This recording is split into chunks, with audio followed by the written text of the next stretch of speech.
உங்கள் முதிர் வயது வரைக்கும் நான் அப்படி செய்வேன். நரை வயது மட்டும் நான் உங்களை தாங்குவேன். நான் அப்படி செய்து வந்தேன். இனிமேலும் நான் ஏந்துவேன், நான் சுமப்பேன், தப்புவிப்பேன். ஏசாயா 46:4. And even to your old age I am He, and even to hoar hairs will I carry you. I have made and I will bear, even I will carry and will deliver you. Isaiah 46:4.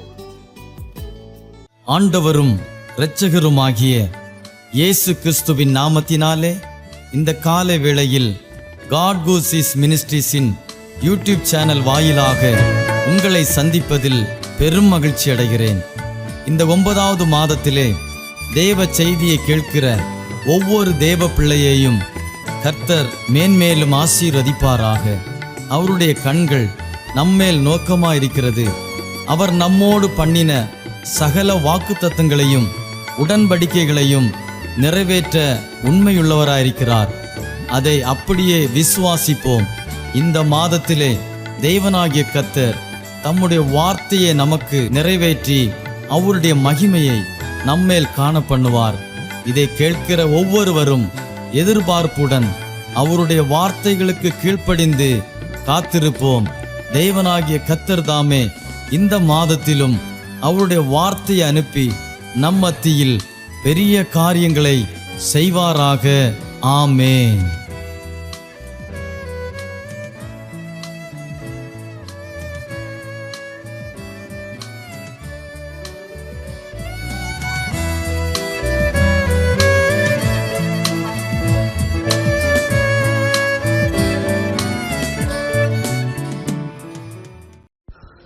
Praise the Lord.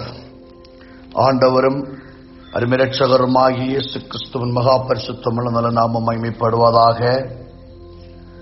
இந்த September மாதத்திலும் இந்த God கூசிஸ் ministry மூலமாய் உங்களை சந்திப்பதில் மிகுந்த பெருமகிழ்ச்சி அடைகிறேன்.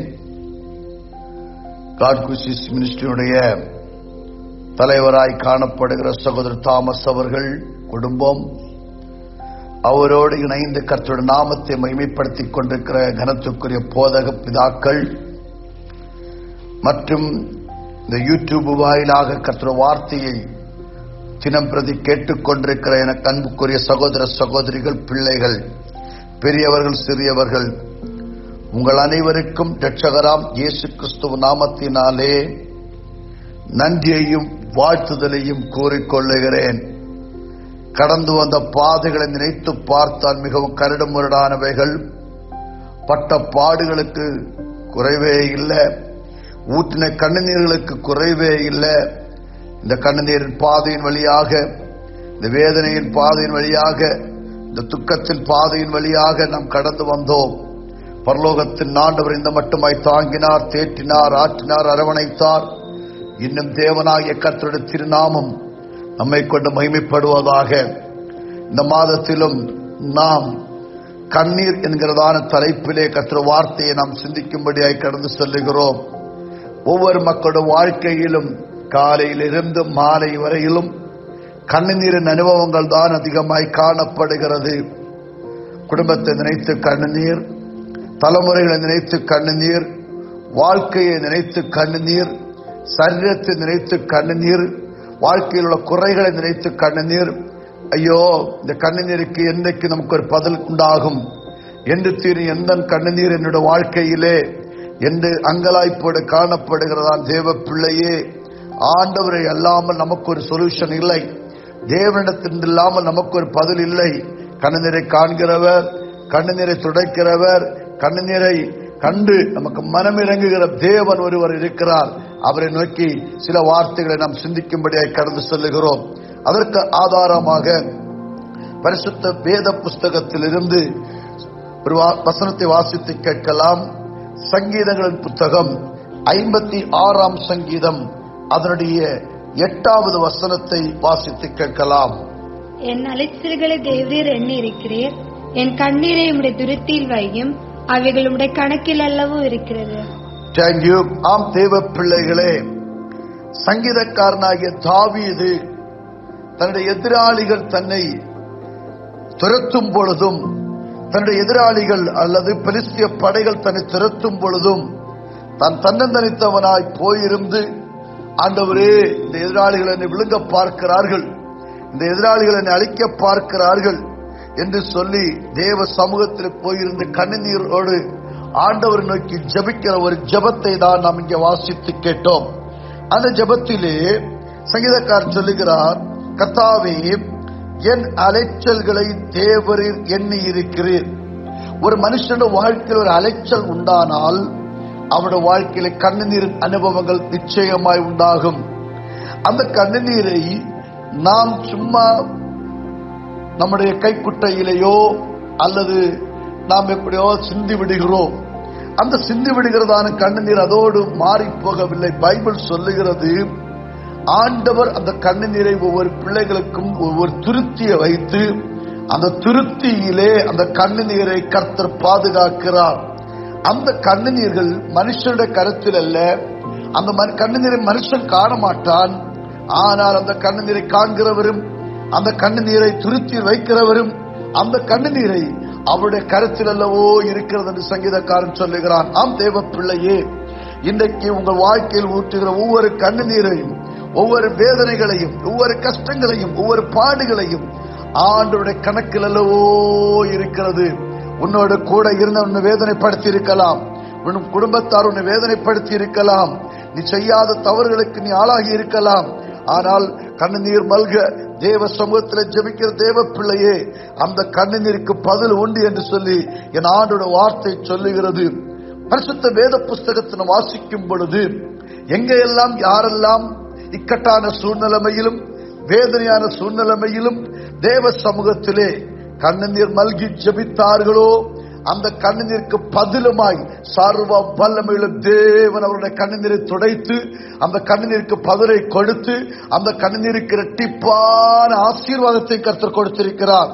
என கண்பான தேவ பிள்ளையே, உங்கள் வாழ்க்கையிலே கண்ணீரின் அனுபவத்தோடு நீங்கள் துக்கப்பட்டுக் கொண்டிருக்கலாம். பரலோகத்தின் ஆண்டவரை நம்பு, இயேசுவை நம்பினால் உன் கண்ணீருக்கு நிச்சயமாய் ஒரு பலன் உண்டு. இந்த கண்ணீர் ஒருபோது வீண் போகாது. இந்த கண்ணீருடைய அனுபவத்தை தேவ சமூகத்திலே நாம் அறிக்கை பண்ணி அநேகருக்கு உங்களை விளங்க பண்ண கர்த்தரால முடியும். எத்தனை இந்த 9ஆம் மாதம் வரைக்கும் கடந்து வந்திருக்கிறோம். எத்தனை மரண கண்ணிகள், எத்தனை வியாதிகள், எத்தனையோ துன்பங்கள், எத்தனையோ பாடுகள் வந்தது. அவைகள் எல்லாவற்றின் நடுவிலும் ஜீவனுள்ள தேவனாகிய கர்த்தர் அந்த கண்ணீரிலிருந்து அவர்களை பாதுகாத்திருக்கிறார். ஒரு வார்த்தை கூட வாசிக்கலாம். பரிசுத்த வேத புஸ்தகத்திலே ஆகார் என்று சொல்லக்கூடிய பெண்மணியோட கண்ணீரை பற்றி நாம் வாசிக்க போகிறோம். ஆதியாகம புத்தகம் 21ஆம் அதிகாரம் அதனுடைய 16வது வசனத்தை நாம் வாசித்து கேட்கிறோம். ஆதியாகமம் 21ஆம் அதிகாரம் அதனுடைய 16வது வசனம்.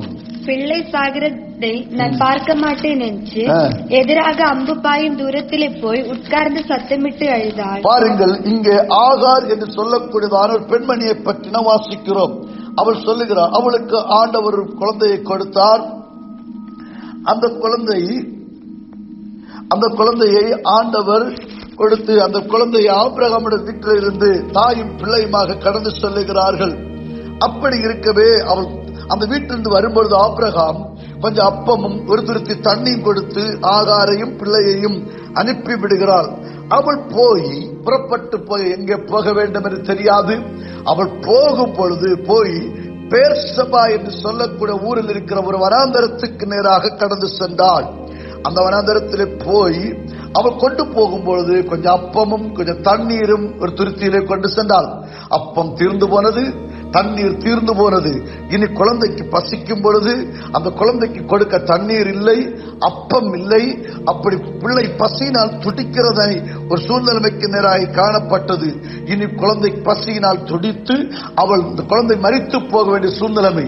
அந்த நேரத்தில் அவள் சொல்லுகிறார், இந்த குழந்தை சாகிறதை நான் பார்க்க மாட்டேன் என்று எதிராக அம்புப்பாயும் தூரத்திற்கு உட்கார்ந்து சப்தமிட்டு அழுதாள். பெர்செபாவின் வனாந்தரத்தில் தண்ணீர் இல்லை, வனாந்தரத்தில் எங்கு பார்த்த மணல் காடு, வனாந்தரத்தில் எந்த ஒரு நிழல் இல்லை, வனாந்தரத்தில் எந்த ஒரு ஆறுதலும் இல்லை, எந்த ஒரு பட்சணமும் இல்லை. அப்படிப்பட்ட சூழ்நிலைமையிலே அவள் போய் கொஞ்சம் தூரத்தில் மாறி நின்று, ஐயோ நீர் எனக்கு தந்த பிள்ளை சாக வேண்டிய சூழ்நிலைமையில் இருக்கிறது என்று சொல்லி அவள் அந்த வனாந்தரத்திலே போய் தேவ சமூகத்தில் அவள் ஜெபித்தாள். தேவன், பைபிள் சொல்லி, தேவன் பிள்ளையின் சத்தத்தை கேட்டார். தேவதூதர் வானத்திலிருந்து ஆகாரை கூப்பிட்டு, ஆகாரே உனக்கு என்ன சம்பவித்தது, பயப்படாது. பிள்ளை இருக்கும் இடத்திலே தேவன் அதன் சத்தத்தை கேட்டார். நீ எழுந்து பிள்ளையை எடுத்து அவனை உன் கையினால் பிடித்துக் கொண்டு போ, அவனை பெரிய ஜாதியாக மாற்றுவேன். ஆம் தேவ பிள்ளையை இன்னும் அடுத்த ஸ்டெப்பு கூட, ஒரு ஸ்டெப்பு கூட முன்னாடி எடுத்து வைக்க முடியாத ஒரு சூழ்நிலைமையிலே பரலோகத்தின் ஆண்டவர் அந்த ஆகாருடைய வாழ்க்கையில் அந்த வனாந்தரத்தில் அற்புதம் செய்த ஆண்டவர். இன்றைக்கு உன்னுடைய வாழ்க்கை வறண்டு போன ஒரு வனாந்தரமாய் காணப்படலாம். உங்கள் வாழ்க்கையில் ஒரு சந்தோஷம் இல்லை, உங்கள் வாழ்க்கையில் நிம்மதி இல்லை. ஐயோ, காலியான ஒரு சூழ்நிலைமை, வறண்டு போன ஒரு வாழ்க்கை, ஒரு வருமானத்துடைய வாசல் எல்லாம் அடைக்கப்பட்டது, வருமானத்துடைய வழியெல்லாம் அடைக்கப்பட்டது. இனி சாவதே தவிர இனி ஒரு வாழ்க்கை இல்லை. ஆனாலும் அந்த சூழ்நிலைமையிலும் அந்த வனாந்தரமான இடத்திலும் இருந்து ஜீவன தேவனை நோக்கி நீ சத்தமிட்டு ஜபிக்கும் பொழுது ஆண்டவர் மனுஷன் இந்த சத்தத்தை கேட்க மாட்டான். உன்னை பெற்ற தாயின் தகப்பன சத்தத்தை கேட்க மாட்டார்கள். உன்னுடைய பெற்ற பிள்ளைகளுடைய சத்தத்தை கேட்க மாட்டார்கள். நீ ரகசியமாய் பரஸ்யமாய் ஜபிக்கிற ஜபத்தினுடைய சத்தத்தை கேட்கிறவர் ஒரு இருக்கிறார். அவர்தான் சார்வ வல்லமையுள்ள தேவனாகிய கர்த்தர். அந்த இயேசுவின் பாதத்திலே நீ கண்ணீர் சிந்துவீர் என்று சொன்னால் அந்த கண்ணீருக்கு பதில் உண்டு. ஆம் தேவ பிள்ளையே, நமக்கு ஆங்காங்கே பல லேபுகள் காணப்படுகிறது. அந்த லேபுகள் எல்லாம் போகும்பொழுது அங்கே இவனமாய் எழுதப்பட்டிருக்கிறது, இங்கே இரத்தம், மலம், கபம், சிறுநீர் பரிசோதனை செய்த டெஸ்ட் செய்து கொடுக்கப்படும். ஆனால் எந்த ஒரு லேபலையும், பூமியில் உள்ள எந்த ஒரு லேபலையும் கண்ணீர் டெஸ்ட் பண்ணி கொடுக்கப்படும் என்று எழுதப்படவில்லை. கண்ணீரை டெஸ்ட் பண்ணி தருகிற ஒரே ஒரு லேப் இந்த உலகத்தில் உண்டு. அதுதான் பரலோக ராஜ்யத்தில் தேவ சமூகத்தில் காணப்படுகிற லேப் இருக்கிறது. அந்த லேபிலே உங்களுடைய கண்ணீரை ஆண்டவர் டெஸ்ட் பண்ணி கண்ணீருக்கு இரட்டிப்பாய், கண்ணீருக்கு பல மடங்கு அதிகமாய் கண்ணீருக்கு ஆண்டவர் உதவி செய்வாராக. உன் வாழ்க்கையை அழிக்கும்படி சத்துருவாகிய சாத்தான் போட்ட திட்டத்தின் நடுவில் தேவ சமூகத்தில் கண்ணீரோடு நீங்கள் ஜெபிப்பீர்கள் என்று சொன்னால் தேவன் நிச்சயமாகவே உன்னுடைய கண்ணீரை துடைப்பார். இரண்டாவதாக ஒரு கண்ணீரை கூட சொல்லுகிறேன். அன்னாளை பற்றி நாம் வாசிக்கும் போது அன்னாளுடைய கண்ணீரை பற்றி வாசித்தால் 1 சாமுவேல் புத்தகம் 1ஆம் அதிகாரம் அதனுடைய 10வது வசனத்தை வாசித்து கேட்கலாம். அவள் போய் மனம் கசந்து மிகவும் அழுது கர்த்தரை நோக்கி விண்ணப்பம் பண்ணி. பாருங்கள், இங்கே வாசிக்கும் பொழுது அன்னாள் என்று சொல்லக்கூடிய பாடுபட்ட குடும்பத்தை நடத்துகிற ஒரு தாயுடைய அனுபவத்தை பற்றி தான் நாம் வாசிக்கிறோம். இந்த அன்னாளுடைய வாழ்க்கையில் எல்லாம் இருக்கிறது. புருஷன் உண்டு, சொத்துண்டு, சுதந்திரம் உண்டு, எல்லாம் உண்டு. ஆனால் அவருடைய வாழ்க்கையிலே குழந்தை இல்லாத ஒரு நிலைமையினால், குழந்தை பாக்கியம் இல்லாதபடினால் துக்கப்படுகிறார், கஷ்டப்படுகிறாள். அவள் போய் தேவனுடைய ஆலயத்தில் போய் மனம் கசந்து, மனம் உருகி, மனம் உடைந்து தேவ சமூகத்தில் ஜெபித்தாள். அவனுடைய புருஷனாகிய எல்கானா பலதையும் சொல்லி ஆறுதல் படுத்தினான். உனக்கு வீடு இருக்கிறது அல்லவா, சொத்து இருக்கிறது அல்லவா, சுதந்திரம் இருக்கிறது அல்லவா, ஆனா உன்னை அலட்டிக் கொண்டிருக்கிற ஏதோ ஒரு பாரம், குழந்தை இல்லாத பாரமாக இருக்கலாம் அல்லது இன்னொரு பாரமாக இருக்கலாம். எந்த பாரமானாலும் கர்த்தரால் ஆகாத காரியம் ஒன்றுமே இல்லை. பிரசங்கிக்கிற நாங்கள் எத்தனையோ அனுபவத்தின் மூலமாய் உடைக்கப்பட்டவர்களாய் எங்களை ஆண்டவர் உருவாக்கி எங்களுக்கு சொல்ல முடியும். நாங்கள் தேவ சமூகத்தில் ஜெபித்தோம். எத்தனையோ முடியாத காரியங்களை சர்வ வல்லமையுள்ள தேவனாகிய கர்த்தருடைய நாமத்தினாலே அதை பெற்றுக்கொள்ள, அதை அனுபவிக்க பரிசுத்த ஆண்டவர்களுக்கு உதவி செய்தார். அந்த அன்னாளுடைய அந்த கண்ணீரை துடைத்த தேவன், அவளுக்கு அழகான ஒரு ஆண் குழந்தை கொடுத்த தேவன், சாமுவேலை கொடுத்த தேவன், இன்றைக்கு நீங்கள் உங்கள் காதுகளினாலே எத்தனையோ வாக்குத்தத்தங்கள் கேட்டிருக்கிறீர்கள். ஆனால் அந்த வாக்குத்தத்தங்களை அனுபவிக்க முடியாதபடி, அந்த வாக்குத்தத்தங்களை பெற்றுக்கொள்ள முடியாதபடி, அந்த வாக்குத்தத்தங்களை சுதந்திரிக்க முடியாதபடி காணப்படுகிற தடைகளை நசனாகிய இயேசுவின் நாமத்தினாலே அந்த தடைகளை உடைத்து புறப்படுத்துகிறேன். ஆம், எனக்கு அன்பான தேவ பிள்ளைகளே, நீங்கள் நம்பி இருக்கிறதால் தேவன் உங்களை ஒருபோது கைவிடுகிறவர் அல்ல. இன்னும் பரிசுத்த வேத புஸ்தகத்தில் வாசிக்கும் பொழுது எசேக்கியாவுடைய கண்ணீரை பற்றி நமக்கு வாசிக்க முடியும். தாவீதுடைய கண்ணீரை பற்றி வாசிக்க முடியும். மரியாள் கண்ணீரை சிந்தினால் அதை பற்றி வாசிக்க முடியும். இயேசு கிறிஸ்து கண்ணீர் விட்டார், அந்த அனுபவத்தை நமக்கு வாசிக்க முடியும். அப்போஸ்தலனாகிய பவுலுடைய கண்ணீரை பற்றி வாசிக்க முடியும். இப்படி இவர்கள் எல்லாரும் சோதனை நேரத்திலும் வேதனை நேரத்திலும் இயேசு உட்பட இந்த பரிசுத்தவான்கள் பரிசுத்தவாட்டிகள் தேவ சமுத்திர கண்ணீர் சிந்தினார்கள். தேவன் அவருடைய கண்ணீருக்கு பதில் தந்தார். நிச்சயமாக இந்த நாட்களில் உங்கள் கண்ணீருக்கு ஆண்டவர் பதில் தருவாராக என்று சொல்லி என் வார்த்தையை முடிக்கிறேன். எந்த சூழ்நிலையில் இருந்தாலும் கர்த்தர் உங்களுடைய கண்ணீரை துடைத்து உங்களை அற்புதமாய் ஆச்சரியமாய் இந்த மாதம் முழுவதும் அற்புதமாய் நடத்துவாராக என்று சொல்லி உங்களை வாழ்த்தி ஆசீர்வதித்து என்னுடைய வார்த்தையை முடித்துக் கொள்ளுகிறேன். கர்த்தர் உங்களை ஆசீர்வதிப்பாராக. ஆமென், ஆமென்.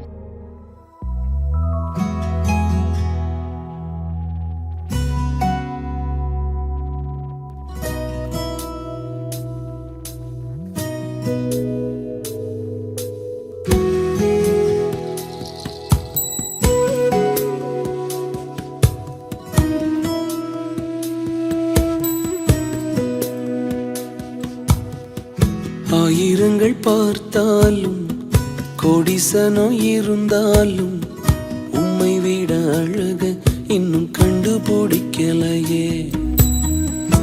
ஆயிரங்கள் பார்த்தாலும் கோடிசனம் இருந்தாலும் இயேசுவை போல் அழக இன்னும் கண்டுபிடிக்கலையே. நான் உங்களை மறந்த போதும் நீங்க என்ன மறக்கவில்லை. நான் கீழே விழுந்து நீங்க என்ன விட்டு கொடுக்கலையே. அட மனுஷ மறந்து நீங்க என்ன தூக்க மறக்கலையே. உம்மை ஆராதிப்பேன் அழகே, என்னை மன்னிக்க வந்த அழகே. உம்மை பாட உம்மை புகழ ஒரு நாவு பத்தலையே. உம்மை ஆராதிப்பேன் அழகே, என்னை மன்னிக்க வந்த அழகே. உம்மை பாட உம்மை புகழ ஒரு நாவு பத்தலையே.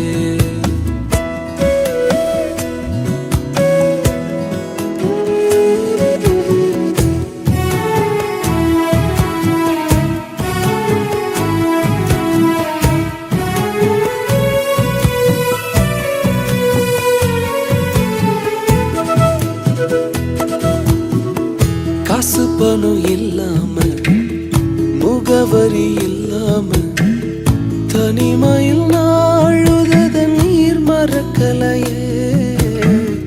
காசு பணம் இல்லாம முகவரி இல்லாம தனிமையில் நாழுத நீர் மறக்கலையே.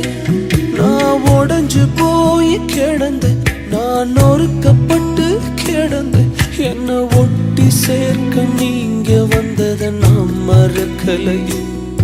என் கண்ணீரை நீங்க தொடச்சு விட்டதை நான் மறக்கலையே. உம்மை ஆராதிப்பேன் அழகே, என்னை மன்னிக்க வந்த அழகே. உம்மை பாட உம்மை புகழ ஒரு நாவு பத்தலையே. உம்மை ஆராதிப்பேன் அழகே, என்னை மன்னிக்க வந்த அழகே. உம்மை பாட உம்மை புகழ ஒரு நாவு